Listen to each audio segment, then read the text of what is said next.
500 years ago, nobody's education included the bassoon because it hadn't been invented yet. As new technologies develop, education changes.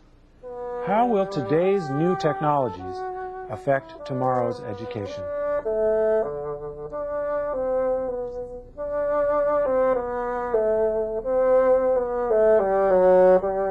We've been fooled for 100,000 years into believing that our perceptions are correctly revealing what is going on in the world. It's only been a few hundred years ago that people started waking up and realizing that by being more careful, more probing, giving up the idea of absolute truth, that all of a sudden there's a whole other world revealed. And it's a world that's a lot more reliable and gives us much more power than the world we lived in for 100,000 years. Back when a computer was a room full of equipment attended only by the elect, Alan Kay envisioned a portable, personal computer and directed a group of researchers that developed the features we now see on laptops all around us.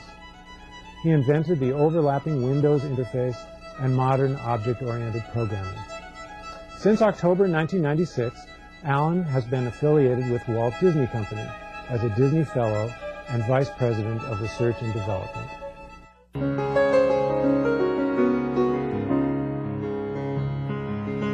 I had the great good luck of learning how to read fairly fluently before I went to school. And so when I showed up at age 5 in first grade, I'd already read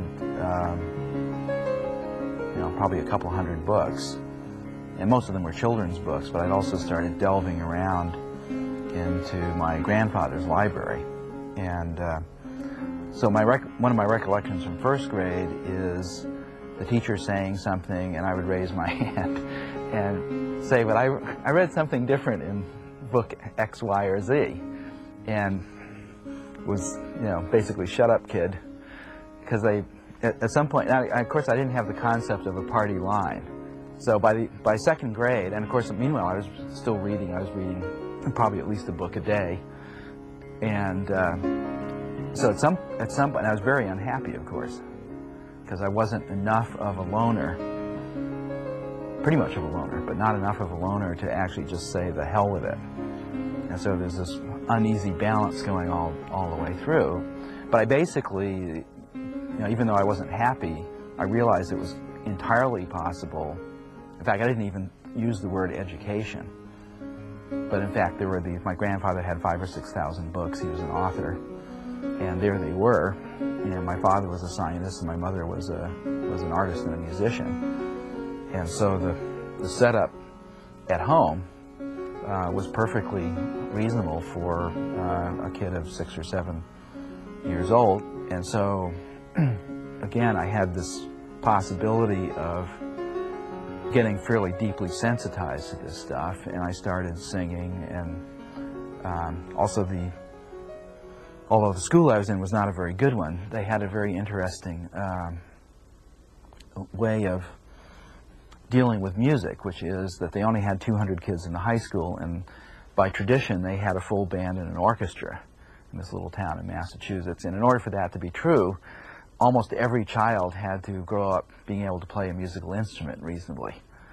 And so they simply taught music there as though it was anything else, like anything else.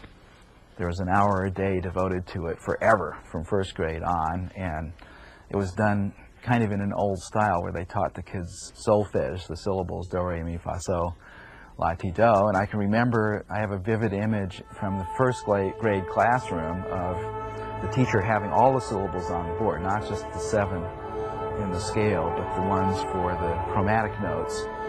And she would point with her ruler to one of them, and the class would have to sing that note. And she'd point to her with a ruler to another random one, and you'd have to sing that interval. And so basically in the first year they taught us to sing all of the intervals and the keys of C, F, and G to map the notes in the score into the intervals. And meanwhile, all the way through, I had bad experiences in school until I got into graduate school, which was the first milieu since kindergarten that seemed reasonable, like they let you do what you wanted to do. And there were plenty of really smart people around that you could talk to and see how smart people 10 years older than you did things, and all the things you really need.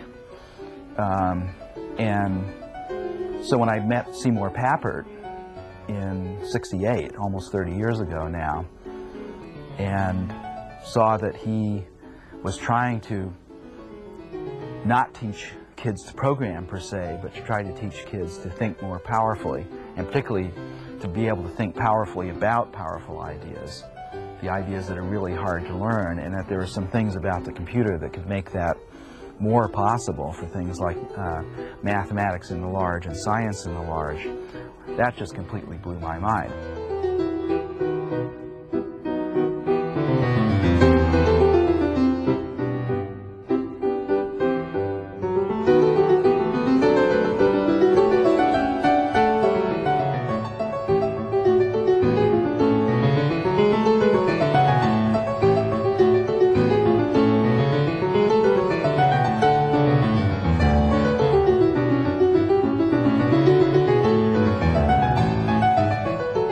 Experience of this said, oh yeah, this is what we want to do. This thing is going to be like the printing press, and literacy is fluency. It isn't just being able to read the words off a pill bottle.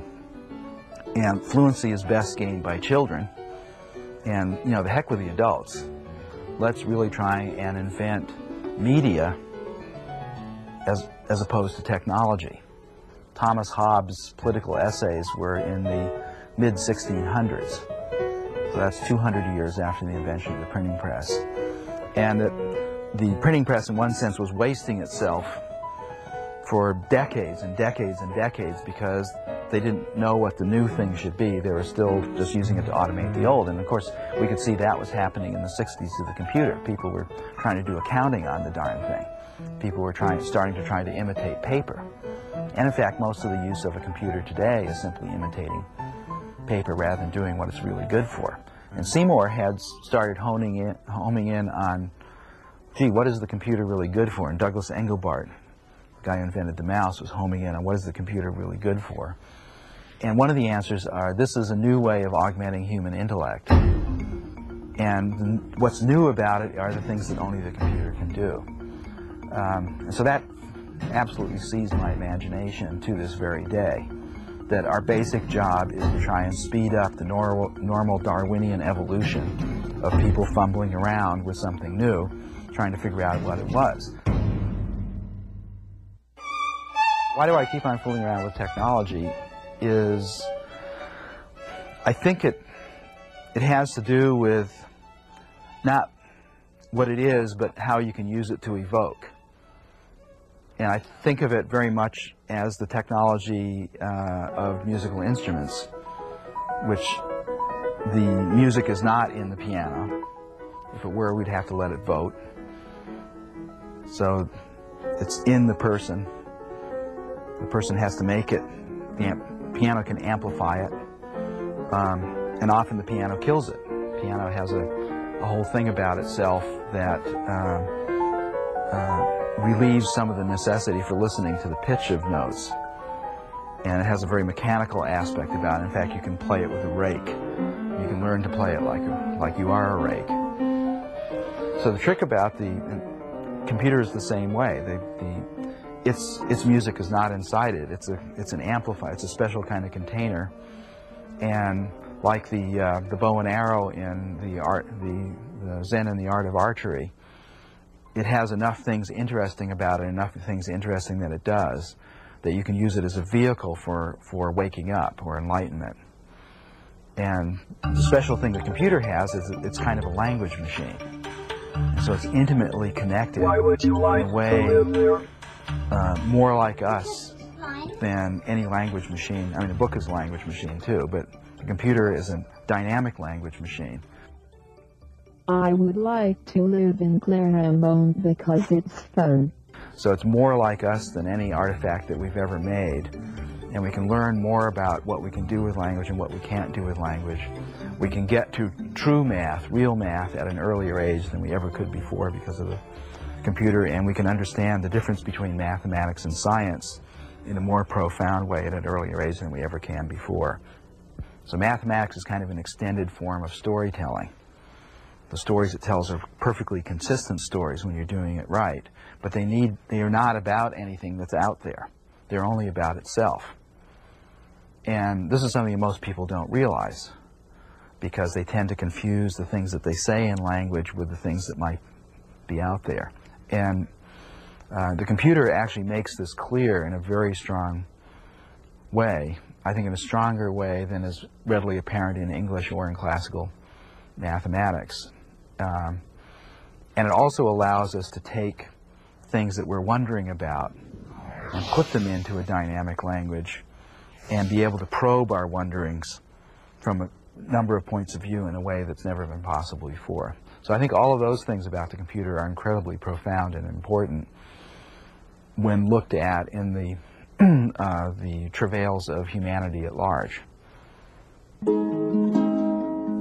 So one of the questions that we asked back in the 60s is, can't the internet be as subversive to humanity as the printing press was? And back then we had a simple-minded model of what the printing press had done. For instance, I didn't know that only 10% of Americans in the 18th and 19th centuries were really educated back then. I didn't know the printing press had basically gone from having one educated person in 100 in the year 1400 to having maybe 20 educated people in 100, after 400 or 500 years. And the power of being able to read and the power of science. For instance, there are less than 1% of our entire population in the U.S. are scientists and engineers. And it's from them we get all of the technology and all of the new ideas and stuff. And it's so powerful. And the technology to make it and spread it is so powerful that less than 1% of the population can sustain the illusion that we are a scientific society. Right? Our artifacts are everywhere, but most people, as Neil Postman said once, have to take more things on faith now in the 20th century than they did in the Middle Ages. Right? Because there's more knowledge that most people have to believe in dogmatically or be confused about. But in fact, the number of people who actually understand this new knowledge is maybe 5 or 10% of the population. So that way of looking at it says the printing press was incredibly successful at changing society, but it wasn't incredibly successful at changing humanity. Right? I think the internet has the same problem. Actually, a good anecdote here is Al Gore had a number of dinners at his house in Washington where he invited people in who are concerned about education. And the particular dinner I was at, my wife and I were there, and Arno Penzias, who's a Nobel Prize winner who ran Bell Labs for a while, Neil Postman was at this particular one, and the discussion was broken up into dinner tables and of about 8 or 9 people apiece. And one of the things that they did at the end was to have everybody vote on what the most interesting thing that was said during this thing. Now, I wasn't at the table, but my wife was at the table with Al Gore. And apparently she got into an argument with him because he was talking, he's a great guy, but he was talking about kind of a politician's concern for universal access to the internet. There will be haves and have-nots. And she said, look, most of the stuff that's worthwhile knowing is still in books, and those books are in free public libraries. That was the legacy of Andrew Carnegie. And the real have and have-nots are the people who have or have not the discernment to go in and use those libraries. The biggest problem is that there already is a universal access to the most important knowledge of our civilization, and most people aren't using it. And I believe that's the basic problem of the internet, is that it has those properties that the library has, and it has them 100-fold, and it can be in people's houses and everything else. But there's a discernment problem, which is a value problem. It's a value. At some point, the kids have to value stuff that's hard. It's like tough love, right? Seymour Papert calls learning powerful ideas tough fun. It's like learning to hit a baseball or shooting a basket or playing a musical instrument. It just isn't easy. And part of the joy of it is what you have to become in order to learn something that's not easy. And it's the value system for that, which is so easy to find out what Michael Jackson does via television. And it's so easy to find out what Michael Jordan does via television. But via television, you cannot find out what Michael Faraday did, because a scientist just doesn't do anything interesting when they're doing their thing. There's nothing visually interesting about it, or when they're talking about their thing. That's why I'm sitting in having all of these different places, to have some sort of visual interest, which is what television is interested in. But in fact, the biggest shortfall is that there's nothing strongly in the environment of most kids that gives them any sense of what the range of adult activities really is.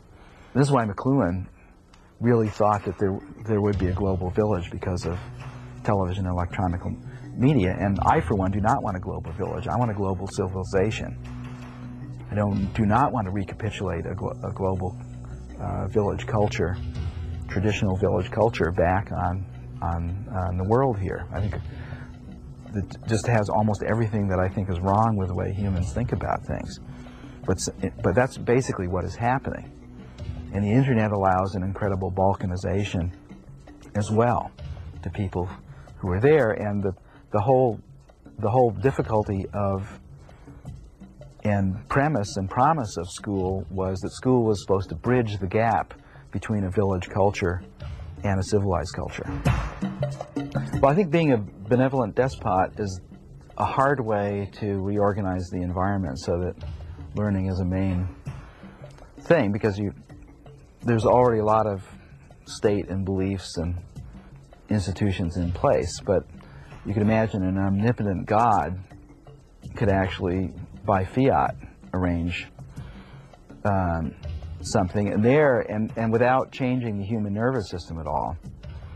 And I think what that God would do is simply take all the adults that now exist and get them to be enlightened and learn to be knowledgeable, and then let kids grow up in a village culture as they have for 100,000 years, watching what the adults do.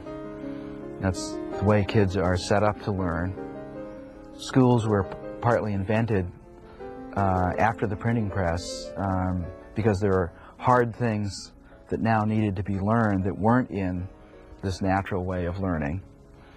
And some of the better schools, like Montessori schools, were set up to recapitulate a village culture, but with special artifacts and ideas in it. And so if you didn't want to change the human genetic structure, what you need to do is to find some way of getting enough adults in a community structure to know enough so that the kids could learn most of their really important ideas, and particularly what their common sense is going to be like from those adults. I think school for most kids is way too artificial. I think that just even in the smallest sense of that the adult to kid ratio, or what you might call the student to the teacher ratio, is way off. We have a friend by the name of Betty Edwards who teaches people to draw really well after 30 or 40 hours, and we've seen her do it many, many times. And it's basically teaching people how to see. She's not trying to teach them art.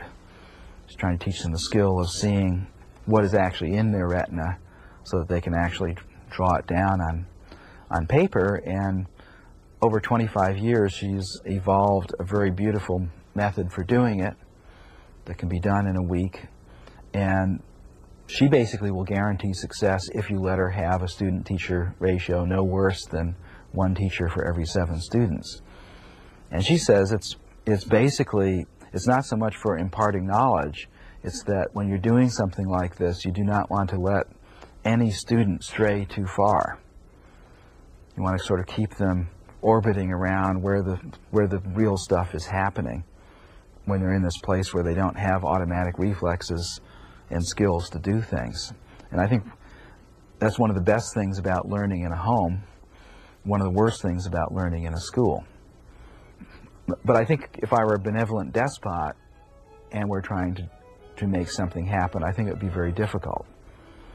Because what you're really asking, you're either doing something incredibly artificial like the Victorians did in the 19th century to create Britons to run the British Empire, where you simply took the kids away from their parents, or you did what the Catholic Church did in the Middle Ages, which is the same thing. From every village, they took the children away from the parents.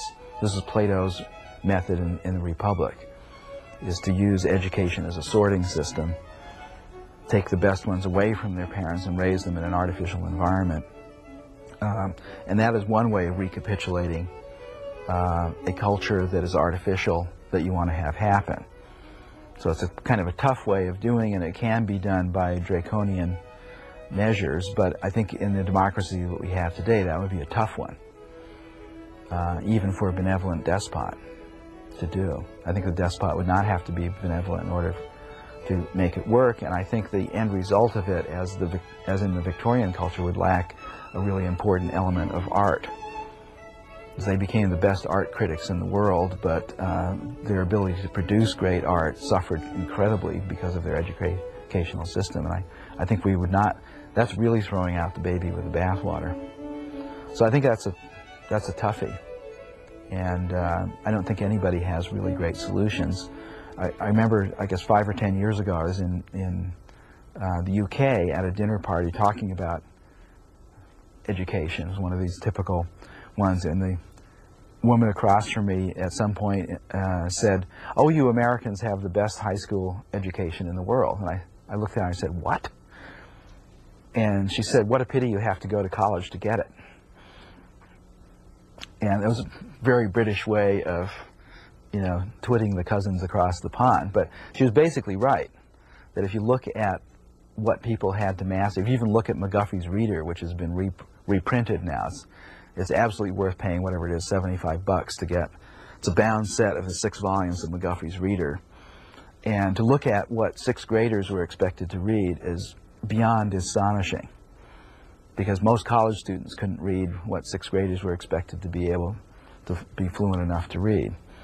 And so I think and this happened also in the U.S. when the baby boom came to college. Immediately there needed to be many more professors. There wasn't a plan for it, and so the academic standards went down.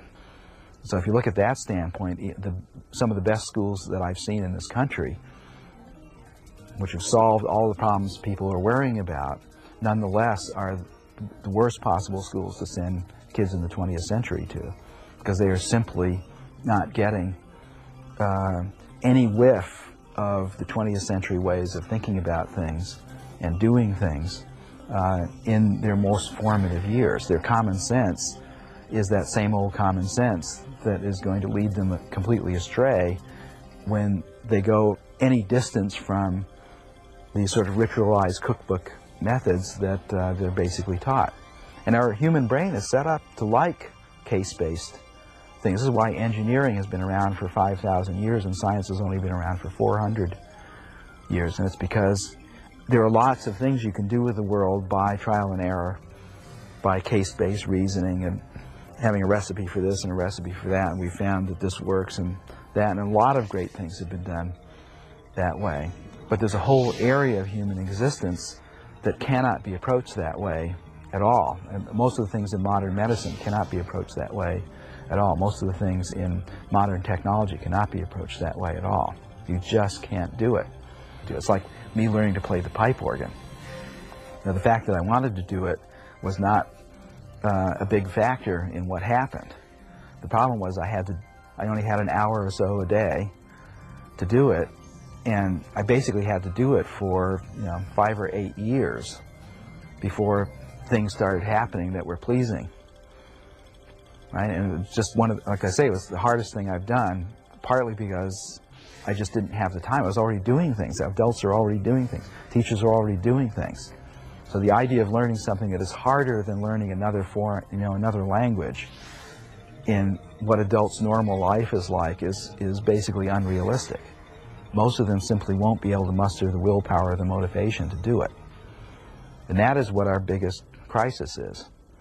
And so the real question is now, what is the probability that you can get kids to learn by themselves? Probably the most important thing they'll ever discover in their education is the world is not as it seems. And from there's lots of things that they can do. They don't have to learn nuclear physics or chemistry because, of course, science in the terms I'm talking about is how can you correlate the real world with things you can say in language. That's 24 hours a day type stuff. That has to do with politics. It has to do with every aspect of life. It has to do with being married. You know, one of the famous activities in history was when Galileo took his telescope to Rome, and the cardinals would not look in it to see the moons of Jupiter, because according to their beliefs, there could be no center of motion besides that of the earth. That's what Aristotle said, and Aristotle had been rationalized by St. Thomas Aquinas, and that was part of their doctrine, tied together in using logic. And logic is kind of like a clockwork, whereas if there's anything wrong in it, the whole clock doesn't work. And the cardinals knew that if there really were centers of motion other than the earth, that this would bring this whole thing down, which in fact it did.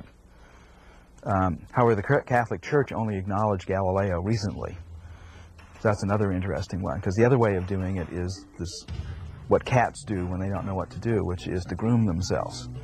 Right? So you have some displacement activity, which is get interested in something else when there's something going on that you don't want to confront.